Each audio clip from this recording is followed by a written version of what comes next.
అమరావతి మన గుంటూరు జిల్లా అనేక ప్రాంతాల్లో ఉండే భక్తులంతా కూడా దేవాలయ ప్రాంగణానికి వచ్చేసి స్వామివారికి జరిగేటువంటి శ్రీ రంగనాథ గోదాదేవి యొక్క వివాహ మహోత్సవాన్ని కరుణారా వీక్షించవలసిందిగా కోరుతున్నాం. అదిగో మొదలైనటువంటి రంగనాథ స్వామి వారు ఆ కళ్యాణ వేదిక ప్రారంభంగా వివాహానికి నాందిగా ఆయన ప్రయాణమై వస్తూ ఉన్నారు.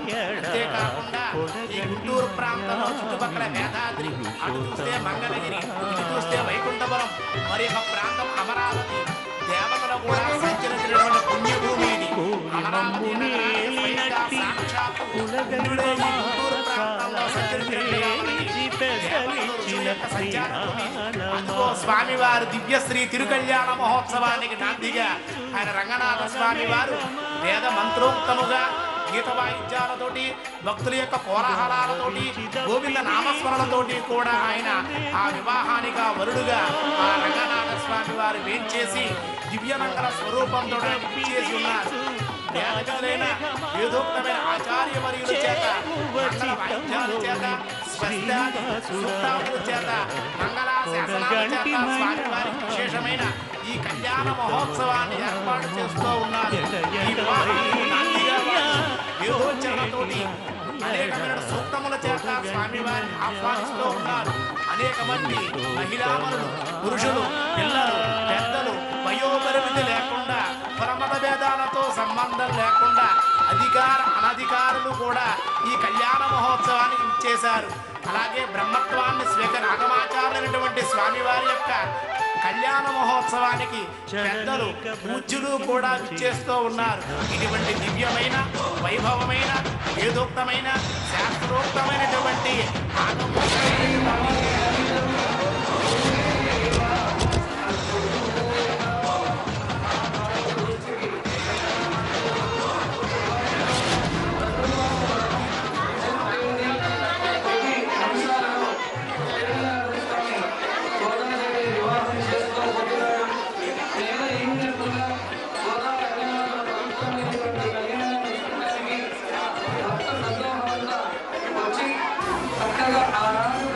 నాన్నగారు చూశారుగా ఈ హడావిడి మంత్రాల రణగుణ ధ్వనులు.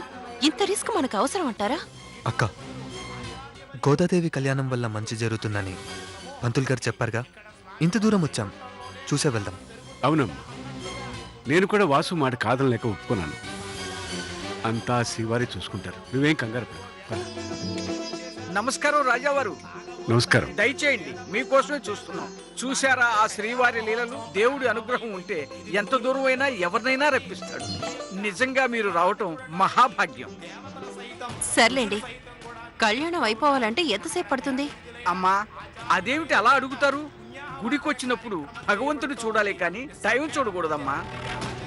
శాస్త్రి గారు, సంత దొరికితే చాలు పాఠం చెప్పడానికి పంచి ముడేస్తారు. పదండి, కళ్యాణం జరిపిద్దురు గాని. రండమ్మా రండి.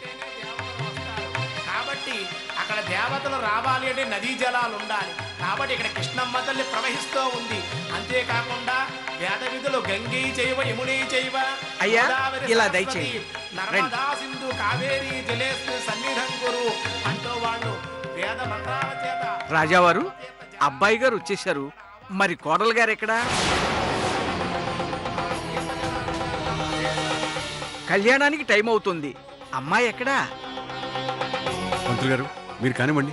అది కాదండి, గోదాదేవి కళ్యాణంలో అబ్బాయి అమ్మాయి కలిసి కూర్చోవటమే ప్రత్యేకత. అమ్మాయి ఎక్కడా?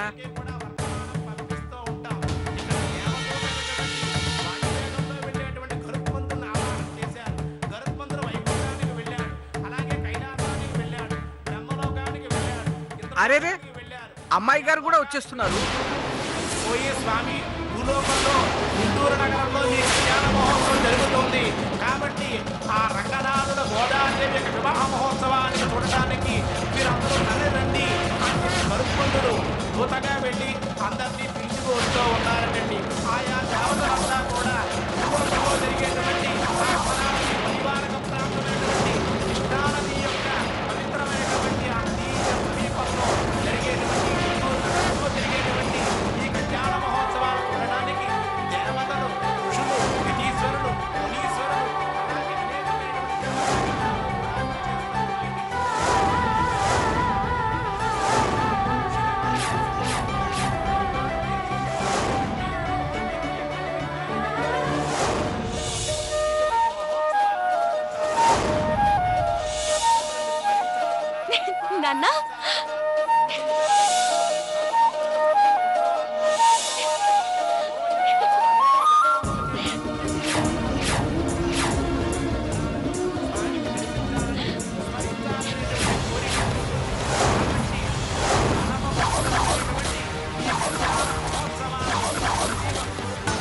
అంతా గోదాదేవి మహిమ.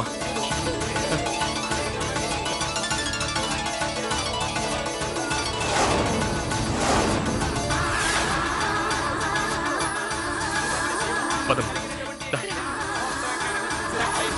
వివాహం కాలేజీ స్త్రీలందరికీ కూడా వివాహం జరుగుతుంది. వివాహం అయి ఉన్నటువంటి స్త్రీలు సంతానవంతులు అవుతారు, ఆరోగ్యవంతులు అవుతారు, ఉపసంతానం జరుగుతుంది. రండమ్మా రండి. మీరు నడిచొస్తుంటే సాక్షాత్తు ఆ గోదాదేవి నడిచొస్తున్నట్టే ఉంది. వీళ్ళాయుష్ తగలయ్యా, తలుచుకుంటేనే ప్రత్యక్షమయ్యారు. ఏమిటి రాజావారు ఈ వేళాకోళం? కోడలు గారిని వెంట పెట్టుకొచ్చి కూడా ఏమీ చెప్పరే? పరమాత్మే భూలోకానికి వచ్చి ఒక భూకాంతనే వివాహం చేసుకున్నాడంటే ఎంత వైభవమో చూడండి, ఎంత దయార్థ హృదయమో చూడండి భగవంతుడు. అటువంటి దయార్థ హృదయ శ్రీమన్నారాయణుడి రంగనాథుడుగా అవతరించాడు. అయితే విష్ణు చిత్త మహాముని అనే మోక్షవనంలో లభించినటువంటి ఆ గోదాదేవిని తీసుకున్నాడు. వాటి అనుగ్రహం వల్లే కలిగింది. ఒక విధంగా చెప్పాలి అంటే మహాలక్ష్మీదేవి ఆ యొక్క భూలోకంలో ఆ యొక్క విష్ణు చిత్తుని యొక్క ఆ యొక్క వంశీవనంలో లభించింది. కనుక మంచి పెద్ద చేశాడు. మన తల్లిదండ్రులు ఏవైతే చేస్తూ ఉంటారో మంచి కర్మలు అదే సంతానాలకు కూడా కలుగుతాయి. విష్ణు చిత్తుడు నిరంతరం కూడా తులసమాలను సమర్పించేవాడు. అదే కారణంగా ఈ యొక్క గోదాదేవి కూడా తల్లిలాగే పుష్పమాలన్నీ కూడా అలంకరించి ప్రతిరోజు కూడా శ్రీరంగనాథుని సమర్పిస్తూ ఉండేది. సాక్షాత్తు స్వామిని ఆరాధిస్తూ ఉండేది, స్మరిస్తూ ఉండేది. నిరంతరం కూడా స్వామిని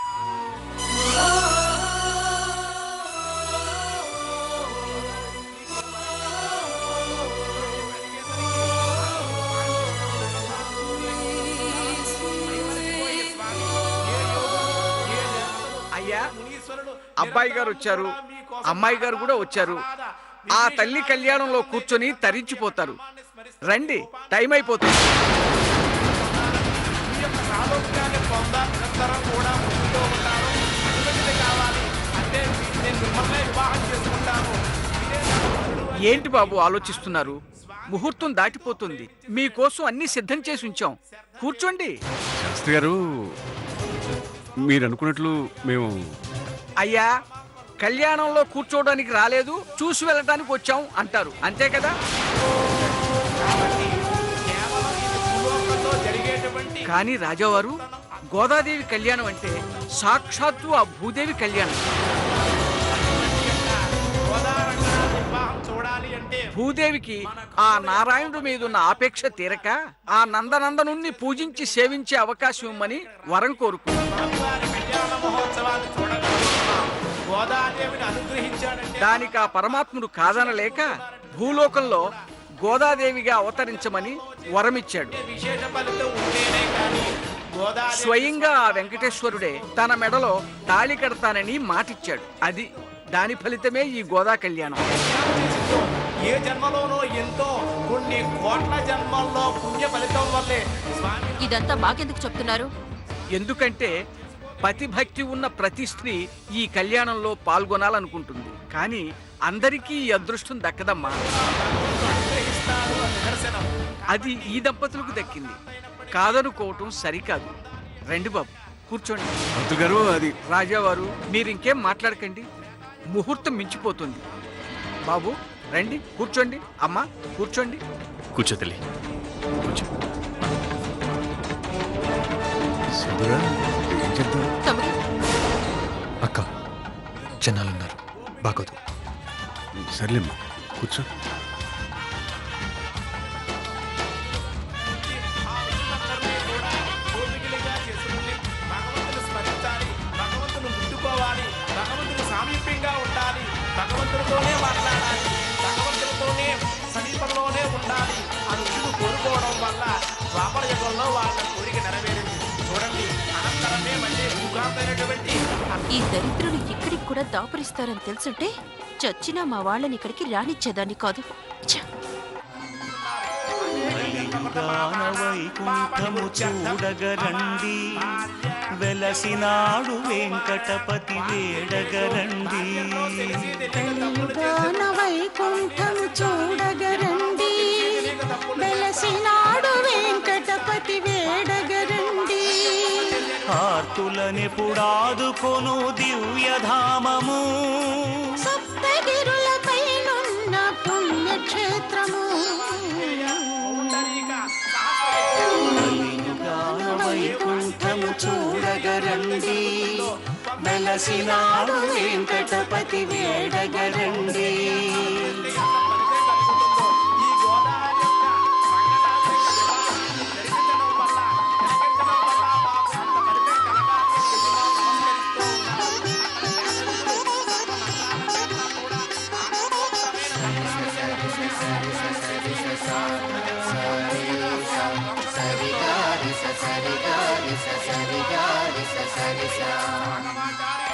కలియుగాన వైకుంఠము చూడగరండి వెలసినాడు వెంకటపతి వేడగరండి స్వామివారికి రంగనాథులకి కూడా దివ్య రక్షాబంధనం జరుగుతోంది. గోవింద గోవింద అని భక్తిపూర్వకంగా గోవింద స్మరిస్తూ ఉన్నారు. ఆ దివ్య రక్షాబంధనాన్ని గోదాదేవికి రంగనాథుడికి ధరించిన తర్వాత యజమానులకి వారి యొక్క పిల్లలకి కూడా ఆ రక్షణ ధరిస్తూ ఉన్నారు. విష్ణుత్వాం రక్షణ చక్రమూర్ధం ధనుపూర్వం శక్తిర్దక్షిణ.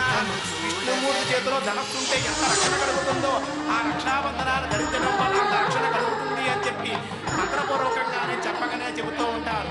యజమానులు ధర్మపత్ని సమేతంగా వారి కుటుంబ సమేతంగా ఇచ్చేసి ఈ కళ్యాణ మహోత్సవాన్ని ఎంత భక్తి శబ్దంతో వారు జరిపిస్తూ ఉన్నారు.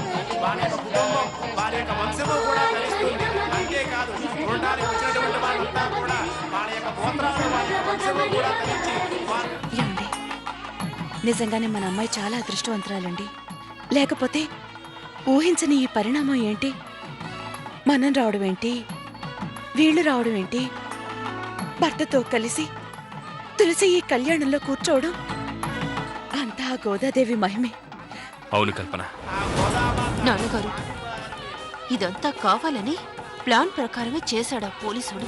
వల్ల ఎన్నో కోట్లాది జన్మల ఫలితంగానే అందరం కూడా భక్తి జ్ఞాన వైరాగ్యాల పొందాలని కోరుకుంటూ ఉన్నాం. ఏదోకమైనటువంటి మా నారీమణులు కూడా స్వామివారిని గానాలతోటి వ్యాఖ్యానాలతో స్తుతిస్తూ ఉన్నారు. అక్కడ రంగనాథ స్వామి వారి యొక్క దివ్య పాదాలు కడుగుతూ ఉన్నాడు. ఏమి పాదం ఇది? బ్రహ్మ కడిగిన పాదము అని చెప్తూ ఆశ్చర్యపోతూ ఆ విష్ణు చిత్తుడు పరమాత్మ యొక్క పాదాలు నాకు లభించాయంటే నేను ఎన్నో జన్మల పుణ్య విశేషం ఉండి ఉండాలి అని ఎంత ఆనందము అని చెప్పు స్వామి పరమాత్మ యొక్క పాదాలే తాను పట్టుకున్నారు. ఎవరి పాదాలు పట్టుకుంటే తరిస్తారో అటువంటి పాదాలు తనకు దొరికినందుకు విష్ణు చిత్తుడు ఎంతో ఆనందాన్ని పొందుతున్నాడు. విష్ణు చిత్తుడు అంటే చిత్తము విష్ణు మీద ఉండేటువంటి వాడు, భగవంతుడి మీద తన చిత్తాన్ని నిలిపినటువంటి వాడు. అదిగో గోదాదేవి ఎంతో సిగ్గుపడుతూ స్వామివారికి ఎదురుగా వచ్చిందిటండి.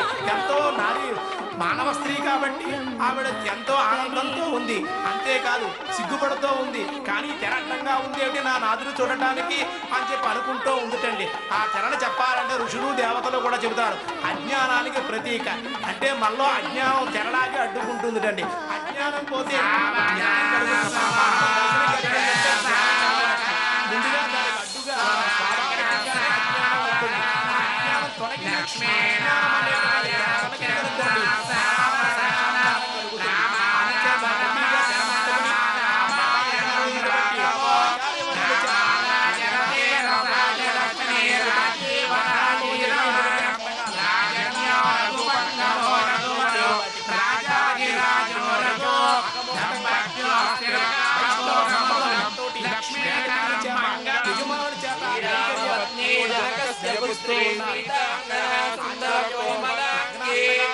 ఒకరినొకరు చదువుతూ స్వామివారి యొక్క దివ్యమంగళ రూపాన్ని కూడా వర్ణిస్తూ ఉన్నారు. మా స్వామి ఎంత గొప్పవాడు, పరమాత్మ అని చెబుతూ ఆయన యొక్క లీలామానుష విగ్రహ స్వరూపాన్నంతా కూడా విభూతులన్నీ కూడా ఆ లగ్నాష్టకాలతో వరిస్తూ ఉన్నారు. అదిగో జీలకర్ర బెల్లం కూడా స్వామివారికి శిరస్సు మీద, అమ్మవారి శిరస్సు మీద రంగనాథ స్వామి, రంగనాథుల వారు శిరస్సు మీద అమ్మవారు గోదాదేవి కూడా ఉంచారు. అదిగో దివ్యమని ఏ శుభముహూర్తం కోసం దేవతలు ఋషులు మానవులు వేచి ఉన్నారు. అటువంటి దివ్యమంగళమైన శుభముహూర్తం జరిగింది. సావధాన సుముహూర్తే సావధాన శుభలగ్న సావధాన లక్ష్మీనారాయణ చింతన సావధాన అని చెప్పారు. దాంపత్యానికి ప్రతీక లక్ష్మీనారాయణులు, పార్వతీ పరమేశ్వరుడు, సీతారాములు, గోదా రంగనాథులు. కాబట్టి అన్యోన్య దాంపత్యం కలిగినటువంటి దేవతలు వీళ్ళంతా కూడా. కనుక పరమాత్మ యొక్క స్వరూపమే కాబట్టి ఆ దివ్య మంగళ రూపమైనటువంటి ఆ రంగనాథ స్వామి దివ్య కళ్యాణ మహోత్సవాన్ని ఆ వేద విధుల చేత, ఆచార్యవర్యుల చేత మంత్రపూర్వకంగా శ్రద్ధాభక్తులతోటి యజమానులు ఎంతో ఉత్సాహంగా ఆ స్వామివారి యొక్క సంకల్పాన్ని, మహాసంకల్పాన్ని పఠిస్తూ ఉంటే వాళ్ళు శ్రద్ధగా వింటూ ఉన్నారు. చూర్ణికను పఠిస్తున్నారు, కన్యాదానాన్ని చేశారు. విష్ణు చిత్తుల వారి తరపున యజమానుల చేత దశదానాలు చేయించారు, హిరణ్యదానం చేయించారు, గోదానం చేయించారు.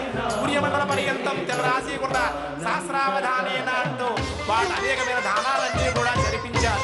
వేదోక్తంగా జరిగిన తర్వాత మంత్రసూత్ర ఆరాధన, యజ్ఞోపవేత ఆరాధన జరుగుతోంది. ఏ స్వామికైతే ధరించాలనుకుంటారో అటువంటి స్వామి యొక్క దివ్య కళ్యాణ మహోత్సవంలో జరిగేటువంటి ఆ దివ్య హారతిని భక్తులందరూ కూడా అద్దుకుంటున్నారటండి. అదిగో దివ్యమైన మంగళసూత్రం, సువర్ణపూరితమైనటువంటిది, మంత్రపూర్వకమైనటువంటి అదిగో ఆ మంగళసూత్రాన్ని దర్శించండి. ఆ దివ్య మంగళసూత్రాన్ని స్వామివారు రంగనాథ స్వామి ఒక సెకండ్లో ఆ గోదావరి మంత్రపూర్వకంగా మంగళసూత్రాన్ని ధరింపచేస్తూ ఉన్నారు. గోవిందా గోవింద, జై బోలో రంగనాథ స్వామికి, జై బోలో గోదావరి. చూశారా ఆ దివ్య మంగళ స్వరూపమైనటువంటి ఆ మంగళసూత్రాన్ని అమ్మవారి నగలో ధరింపచేశారు. మన వివాహంలో అయితే మాంగళ్యం తంతునానేనా మమ జీవన హేతున అంటాం. నా జీవితానికి హేతువైనటువంటి ఆధారమైనటువంటి మంగళసూత్రాన్ని కడుతున్నాను. ఈ 100 సంవత్సరాలు నేను సుఖంగా ఉండాలి అంటాం. కానీ అక్కడ స్వామి కళ్యాణం అది కాదు. మాంగళ్యం తంతునానేనా లోకరక్షణ హేతున, లోకాల యొక్క రక్షణ కోసమే స్వామి వివాహం జరుగుతూ ఉంటుంది.